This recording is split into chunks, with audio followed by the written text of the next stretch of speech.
بسم اللہ الرحمن الرحیم۔ السلام علیکم۔ علی طاہر آپ سے مخاطب ہے اپنی یوٹیوب چینل علی طاہر ریسرچ سے۔ بیٹھا اس وجہ سے ہوں کہ کافی زیادہ تھک گیا ہوں اور وائٹ بورڈ جو ہے اس کو بھی اندر لے کر آ گیا ہوں۔ اینی ہاؤ، آپ لوگوں نے ایک بات سنی ہوگی، بلکہ آپ کے کان تک پہنچی ہوگی، بلکہ سنی نہیں ہوگی، لازمی سنی ہوگی کہ قیامت آ رہی ہے اور 8 اپریل کو سورج گرہن ہوگا، اور سورج گرہن جو قیامت کی نشانی میں سے نشانی ہے، اور اب قیامت آئے گی اور سب کچھ ختم ہو جائے گا۔ اس کے ساتھ ساتھ آپ لوگوں نے ایک اور بات بھی سنی ہوگی، اور وہ یہ سنا ہوگا آپ لوگوں نے کہ سورج گرہن تو ہو رہا ہے، ویسے بھی اسرائیل جو فلسطین پر ظلم ڈھا رہا ہے یہ بھی قیامت کی نشانی میں سے ایک نشانی ہے، اور ساتھ میں جو اسرائیل جو ہے وہ گائے کے ریڈ کلر کے 5 بچڑے جو ہیں وہ بھی لے کر آ رہا ہے، بلکہ پیدا کر رہا ہے، ٹھیک ہے۔ اور اس کے بعد جب وہ پیدا کر لے گا وہ 5 کے 5 بچڑوں کو ذبح کر دے گا، اور پھر امام مہدی کا جو ہے نزول ہوگا، یعنی وہ آئیں گے، اور اس کے بعد جو ہے دجال آئے گا، اور پھر اس کے بعد دنیا ختم تہس نہس۔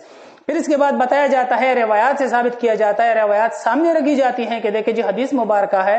سب سے پہلے تو ایک بات ہمیشہ ذہن میں رکھیں کہ نبی علیہ السلام نے اس شخص کو بددعا دی جو ان تک، ان کی ذات تک، نبی علیہ السلام کی ذات تک جو ہے ایک بات کو منسلک کرے بغیر کسی ریسرچ کے، بغیر کسی تحقیق کے۔ تو یہ بات آپ ذہن میں رکھیں۔ اب آتے ہیں یہ جو روایت ہے اس پر آتے ہیں۔ دیکھیں حدیث 3 قسم کی ہوتی ہے، ایک ہوتی ہے صحیح حدیث، ایک ہوتی ہے ضعیف حدیث، ایک ہوتی ہے موضوع حدیث سوری۔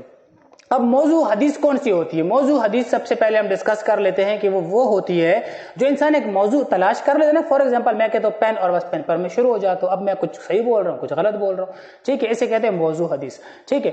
اب یہ جو ہے نا کسی نے کوئی ٹاپک دیکھ لیا اور اس پر خود سے شروع ہوگا، جو ذہن میں آ رہا ہے وہ بولے جا رہا ہے، بکواس کرے جا رہا ہے، ٹھیک ہے۔ اور ہم نالائق قوم، ہم بے غیرت قوم جو ہے، ہم اپنی ریسرچ، اپنی تحقیقات کرتے نہیں ہیں کہ ہمیں اس چیز کا پتہ ہو۔ یہ چیز آئی کہاں سے؟ یہ عمر بن شمر ہے یا جو بھی ان کا نام ہے، تلفظ ہے، ان سے آئیے، ان سے یہ بات آئی جابر تک، جابر کے بعد آئیے جی بن علی تک۔ اب جب بن علی تک آئیے تو یہ بات بن علی نے جو ہے نا آگے پھیلائی، اور بن علی جو ہے نا یہ وہ ہیں کہ جو نبی علیہ السلام کی جب ڈیتھ ہوئی نا، جب آپ صلی اللہ علیہ وسلم اس دنیا سے چلے گئے، جب آپ صلی اللہ علیہ وسلم جو ہے اس دنیا سے آپ نے رخصتی فرما لی، تو اس کے 47 سال بعد، 47 ایئر بعد جو ہے وہ بن علی جو ہے وہ پیدا ہوئے ہیں۔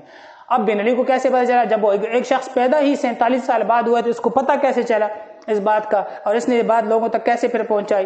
دیکھیں حدیث وہ ہوتی ہے جب نبی علیہ السلام کی منہ سے کسی نے سنی ہو، اور اس کے بعد آگے تک پہنچائی، پھر آگے تک پہنچائی، پھر آگے تک پہنچائی۔ اب آپ کہیں گے جی عمر بن شمر، تو یہ جو انسان ہے آپ اس کے بارے میں سرچ کر سکتے ہیں، یہ 1 نمبر کا جھوٹا انسان تھا، یہ 1 نمبر کا جھوٹا انسان تھا، 1 نمبر کا مکار اور دجالی ٹائپ انسان تھا۔ اس نے ساری کی ساری بکواسات جو شیئر کی ہیں لوگوں کے ساتھ، یہ سارا گند اسی نے گولے، یہ خود سے موضوع چیزیں بیان کرتا تھا، ایک موضوع رکھ لیتا اور خود سے جو ہے وہ چیزیں جو ہے نبی علیہ السلام کے ساتھ اٹیچ کر لیتا تھا، اور یہ چیز اسی سے آئیے، یہاں سے آ کر آگے آئیے، اور اس کے بعد ہم نے بھی کوئی ریسرچ کرنے کی کوشش نہیں کی۔ اب آتے ہیں جی اصل چیز پر۔ 1891 غالباً، اللہ جو ہے نا کمی بیشی معافی فرمائے، 1891 میں جو ہے نا، 1891 میں یہ جو چیزیں ہیں نا، 1891 میں پہلے بھی اس طرح کی باتیں ہوئی ہیں، یہ قادیانیوں کا پھیلایا ہوا پروپیگنڈا ہے۔ جس چیز کو آپ حدیث سمجھ کے، روایت سمجھ کے آگے پھیلا رہے ہیں نا، یہ قادیانیت ہے۔ یہ جو قادیانی ہیں جس سے آپ سخت نفرت کرتے ہیں، آپ منہ سے دل سے سخت نفرت کا اظہار کرتے ہیں، یہ انہی کا پھیلایا ہوا پروپیگنڈا ہے۔ آپ سرچ کر سکتے ہیں گوگل پر 1891 کی ڈیٹ، ٹھیک ہے، آپ اس کو سرچ کر سکتے ہیں۔ تو سب سے پہلے تو یہ بات یہاں پر آ کر ختم ہو گئی۔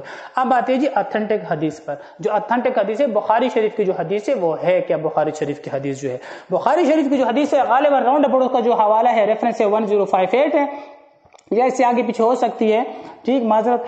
تو آپ دیکھ سکتے ہیں بخاری شریف کی جو حدیث مبارک ہے اس میں فرمایا گیا کہ نبی علیہ السلام کے ہاں جب بیٹا پیدا ہوا اور اس کے بعد ان کی جب ڈیتھ ہوئی، غالباً ان کا نام ابراہیم تھا جو نبی علیہ السلام کے بیٹے تھے، جب ابراہیم کی ڈیتھ ہوئی تو اس کے بعد جو ہے سورج گرہن ہوا، وہاں پر سورج جب گرہن ہوا تو جیسے کہ آج کل لوگ کنکاکٹڈ سٹوریز جیسے من گھڑت کہانیاں کہتے ہیں، آج کل جو لوگ اس کہانیاں جو ہیں وہ بیان کرتے ہیں، سیم اٹ از، پہلے بھی لوگ یہ کہانیاں بیان کرتے تھے۔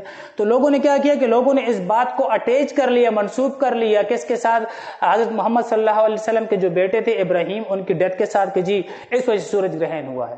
جب آپ صلی اللہ علیہ وسلم کو اس بات کا علم ہوا تو آپ صلی اللہ علیہ وسلم نے فرمایا کہ دیکھیں نہ کسی کی موت سے اور نہ کسی کے زندہ ہونے سے سورج گرہن کا یا چاند گرہن کا تعلق ہے، بلکہ اللہ کی طرف سے ایک چیز ہے، اللہ کی طرف سے ہوتی ہے، اور اللہ ہی بہتر سمجھتا اور بہتر جاننے والا ہے۔ صحیح حدیث بخاری شریف کی 1058، اور آگے بھی اس میں بہت ساری چیزیں پائی جاتی ہیں۔ اب آتے ہیں قرآن مجید پر۔